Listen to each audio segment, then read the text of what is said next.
This YouTube channel does not promote any violent, harmful, or illegal activities.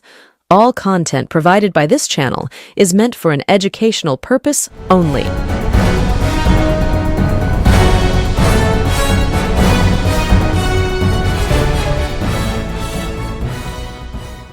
নমস্কার, আমি প্রতিবেদক সায়ন্তন চক্রবর্তী। আপনারা দেখছেন বঙ্গচক্র ইউটিউব চ্যানেল।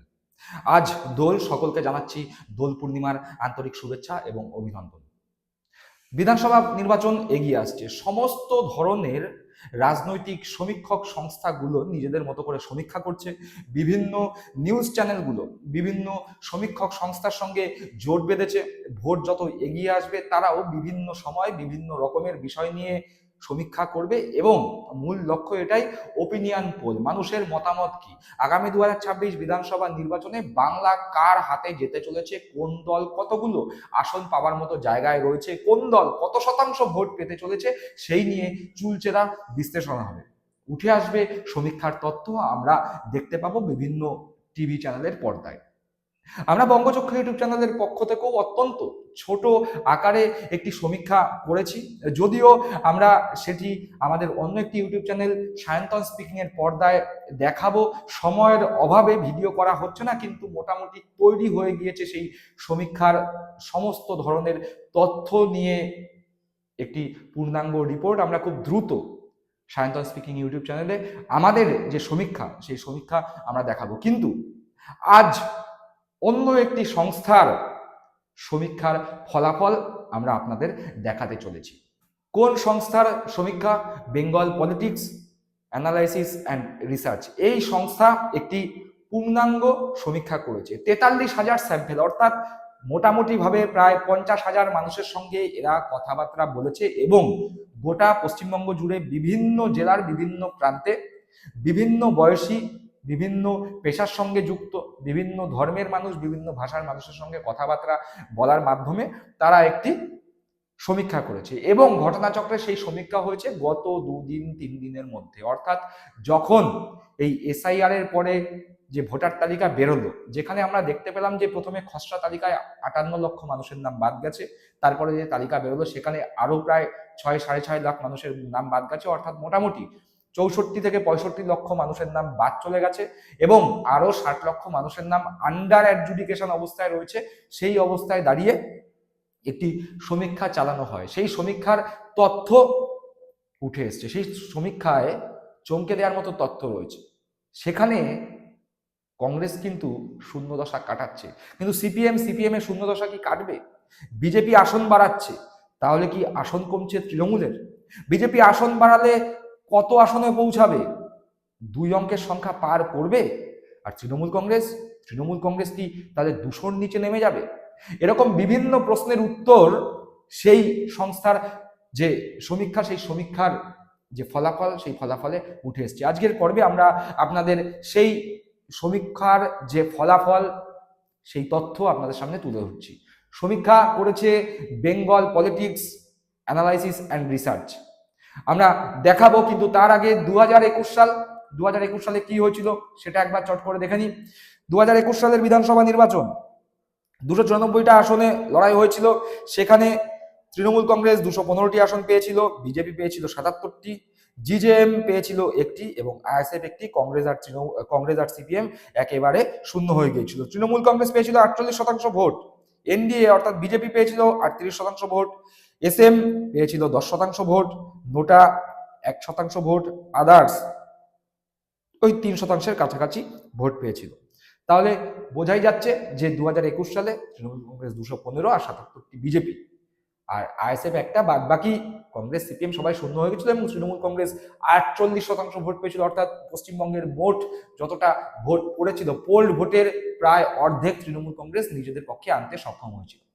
এ তো গেল 2021-এর বিধানসভা নির্বাচনের কথা। এবার তারপরে কোন নির্বাচন হলো? তারপরে 2021-এর পরে 2022 সালে পৌরসভা নির্বাচন হয়েছে, 23 সালে পঞ্চায়েত নির্বাচন হয়েছে। যদিও পৌরসভা আর পঞ্চায়েত নির্বাচন নিয়ে বিরোধীরা, যারা বিজেপি বা সিপিএম বা কংগ্রেস যারা আছে, তারা মনে অনেক প্রশ্ন।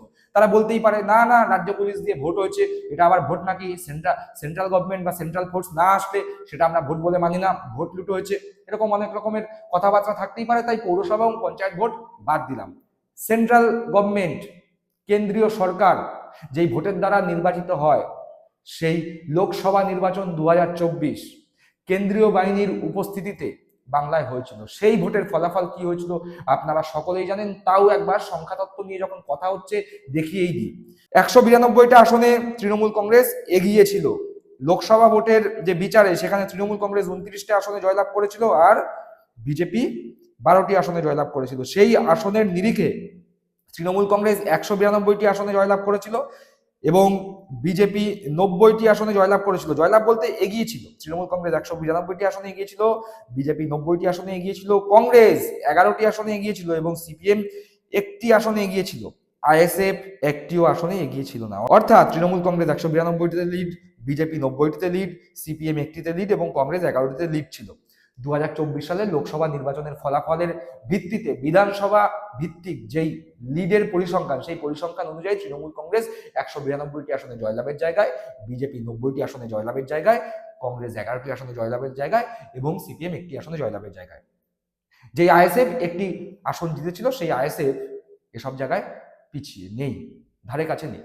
যাই হোক, এত গেল লোকসভা ভোট 2024-এর পরিসংখ্যান। কিন্তু 2026 বিধানসভা নির্বাচনে কি হতে চলেছে এই এসআইআর পরবর্তী সময়ের যে সমীক্ষা, Bengal politics research and analysis এদের যে সমীক্ষা, এসআইআর এর পরবর্তী সময় 45,000 মানুষের মতামত নেওয়া হয়েছে। সেই মতামতে যে তথ্য উঠে এসছে সেখানে ভারতবর্ষের জাতীয় কংগ্রেস আইএনসি একটি আসন পেতে পারে। একটি আসন পাওয়ার মতো জায়গায় রয়েছে জাতীয় কংগ্রেস। ভারতবর্ষের জাতীয় কংগ্রেস আইএনসি একটি আসন পেতে পারে। আর আইএসএফ যে আইএসএফ এর সঙ্গে এই মুহূর্তে কংগ্রেসের কোনো জোট নেই। তার কারণ কংগ্রেস আগামী বিধানসভা নির্বাচনে একা লড়ার সিদ্ধান্ত নিয়েছে। সিপিএম কংগ্রেস আইএসএফ এর জোট ভেঙে গেছে আর সেই জোট ভেঙে যাওয়া অবস্থায় কংগ্রেস একা লড়লে একটি আসন পেতে পারে। আর আইএসএফ মোটামুটি ধরে নেওয়া হচ্ছে যে সিপিএম আর আইএসএফ আলাদাভাবে লড়বে। সেই ধরে নেওয়ার ভিত্তিতে এই তথ্য সংগ্রহ করা হয়েছে। সেখানে বলা হচ্ছে আইএসএফ যদি একা লড়ে তাহলে আইএসএফও একটা আসনে জয়লাভ করতে পারে। আইএসএফ একটা আসনে জয়লাভ করতে পারে। বাকি রইল কি? বাকি রইল সিপিএম, তৃণমূল কংগ্রেস আর বিজেপি। আসছি তাদের নিয়ে, কিন্তু তার আগে আদার্স অন্যান্য দল যারা রয়েছে, নির্দল হয়ে যদি কেউ দাঁড়ান বা গোর্খা জনমুক্তি মোর্চা বা এরকম যা অন্যান্য যে সমস্ত দলগুলো রয়েছে, তারা কটা আসন পেতে পারে এই মুহূর্তে দাঁড়িয়ে পরিসংখ্যান বলছে, এই যে সমীক্ষা হয়েছে সেখান থেকে পাওয়া পরিসংখ্যান বলছে যে অন্যান্যরা 3 থেকে 5টি আসন পেতে পারে। তাহলে এবার সিপিএম এর কি শূন্য দশা কাটবে? লাখ টাকার প্রশ্ন। এই সমীক্ষায় উঠে আসা তথ্য অনুযায়ী সিপিএম এর এবারও শূন্য দশা কাটছে না। তার কারণ নিচু তলায় সিপিএম এর ভোট আরো একবার বিজেপিতে পুরোপুরি ভাবে ট্রান্সফার হতে চলেছে। সিপিএম টিভির পর্দায় যতই বকবকানি করুক না কেন, সিপিএম এবারও শূন্য দশা কাটাতে পারছে না। বরং সিপিএম এর সঙ্গ ত্যাগ করে কংগ্রেস কিন্তু নিজেদের খাতা খুলছে বিধানসভায়। আইএসএফ যদি একা লড়ে তাহলে আইএসএফ এরও একটা বিধায়ক থাকবে, কিন্তু সিপিএম যদি একা লড়ে সেক্ষেত্রে সিপিএম এর খাতা খোলার কোনো সম্ভাবনা নেই। বাকি রইল তৃণমূল কংগ্রেস এবং বিজেপি। 2021 সালের বিধানসভা নির্বাচন, তৃণমূল কংগ্রেস 215 আসন, বিজেপি 77 আসন। পরবর্তী সময় আমরা দেখতে পেয়েছি বিজেপি 77 থেকে কমে 64তে নেমেছে আর বিজেপি থেকে একাধিক বিধায়ক তৃণমূল কংগ্রেসে যোগদান করেছে। তাহলে 2026 বিধানসভা নির্বাচনে কি হতে চলেছে? আর যদি লোকসভা ভোটের ফলাফল আমরা দেখালাম, সেখানে তৃণমূল কংগ্রেস 192টিতে এগিয়ে, বিজেপি 90টিতে এগিয়ে। অর্থাৎ বিজেপি 2021-এর তুলনায় 2024 সালের লোকসভা ভোটে 13টি আসন বেশি পাওয়ার মতো জায়গায় পৌঁছে গিয়েছে। আর তৃণমূল কংগ্রেস 2024 লোকসভা ভোটের নিরিখে 2021 সালের বিধানসভা ভোটের থেকে প্রায় 25টি আসন হারিয়ে 190টি আসনে নেমে এসছে। 2024 লোকসভা ভোটের ফলাফলের ভিত্তিতেই তথ্য। কিন্তু এই যেই সমীক্ষা করা হয়েছে সেই সমীক্ষার ভিত্তিতে বলা হচ্ছে তৃণমূল কংগ্রেস আগামী 2026 নির্বাচনে 205টি আসন পেতে পারে। তৃণমূল কংগ্রেস আগামী 2026 বিধানসভা নির্বাচনে 205টি আসন পেতে পারে এবং তৃণমূল কংগ্রেস যদি 205টি আসন পায় সেক্ষেত্রে বিজেপি 80টি আসন পেতে পারে। অর্থাৎ তৃণমূল কংগ্রেস 205টি আসন পেলে বিজেপি 80টি আসন পেতে পারে। এবার এটা হলো তৃণমূলের সর্বোচ্চ আসন সংখ্যা এবং বিজেপির সর্বনিম্ন আসন সংখ্যা। এবার বিজেপি যদি সব থেকে বেশি আসন পায়, মানে বিজেপি যদি নিজের সব থেকে ভালো ফলাফল করে, সেক্ষেত্রে বিজেপি কটি আসন পেতে পারে? বিজেপি যদি খুব ভালো ফলাফল করে তাহলে এই সংস্থার সমীক্ষা অনুযায়ী বিজেপি 110টি আসন পেতে পারে, সেক্ষেত্রে তৃণমূল কংগ্রেস 185-তে নেমে আসতে পারে। অর্থাৎ এই যে সংস্থার সমীক্ষা, সেই সমীক্ষা অনুযায়ী তৃণমূল কংগ্রেস আগামী 2026 বিধানসভা নির্বাচনে 185 থেকে 205 আসন পেতে পারে, বিজেপি 80 থেকে 110 আসন পেতে পারে, কংগ্রেস 0 থেকে 1টি আসন, আইএসএফ 0 থেকে 1টি আসন, সিপিএম এবারেও 0 এবং অন্যান্যরা 2 থেকে 3টি আসন পেতে পারে।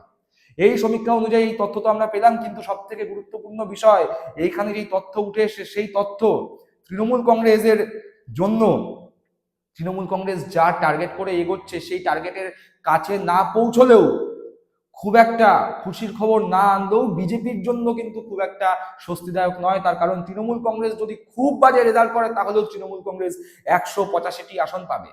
আমরা 2011 সালের ভোটের ফলাফলের দিকে যদি তাকাই, তাহলে তৃণমূল কংগ্রেস 2011 সালে যখন ক্ষমতায় আসে তখন কিন্তু তৃণমূল কংগ্রেস এককভাবে 187টি আসন পেয়েছিল। অর্থাৎ যদি তৃণমূল কংগ্রেস খুব খারাপ ফলাফল করে তাহলেও তৃণমূল কংগ্রেস এবার 185টি আসন পেতে চলেছে বেঙ্গল পলিটিক্স রিসার্চ অ্যান্ড অ্যানালাইসিসের সমীক্ষা অনুযায়ী। আর তৃণমূল কংগ্রেস যদি খুব ভালো ফলাফল করে সেক্ষেত্রে এই সংস্থার সমীক্ষা বলছে তৃণমূল কংগ্রেস 205টি আসন পেতে চলেছে। আর বিজেপি খুব ভালো ফলাফল করলে 110টি আসন, আর খুব খারাপ ফলাফল করলে 80টি আসন পেতে চলেছে। এ তো গেল বেঙ্গল পলিটিক্স রিসার্চ অ্যান্ড অ্যানালাইসিসের সমীক্ষা। এরকম বিভিন্ন সংস্থা, বিভিন্ন রাজনৈতিক সংস্থা আরো সমীক্ষা করবে, তাদের সমীক্ষার ফলাফল আমরা আমাদের এই বঙ্গচক্র ইউটিউব চ্যানেলের পর্দায় তুলে ধরবো। কিন্তু আমরা যে সমীক্ষা করেছিলাম সেই সমীক্ষার ফলাফল খুব দ্রুত আমাদের সায়ন্তন স্পিকিং ইউটিউব চ্যানেলে নিয়ে আসছি। আমরা আশা করছি আপনারা সায়ন্তন স্পিকিং ইউটিউব চ্যানেলটিকে সাবস্ক্রাইব করে পাশে থাকা বেল বাটনটি প্রেস করে দেবেন। সকলে ভালো থাকবেন, সুস্থ থাকবেন। জয় হিন্দ, বন্দে মাতরম।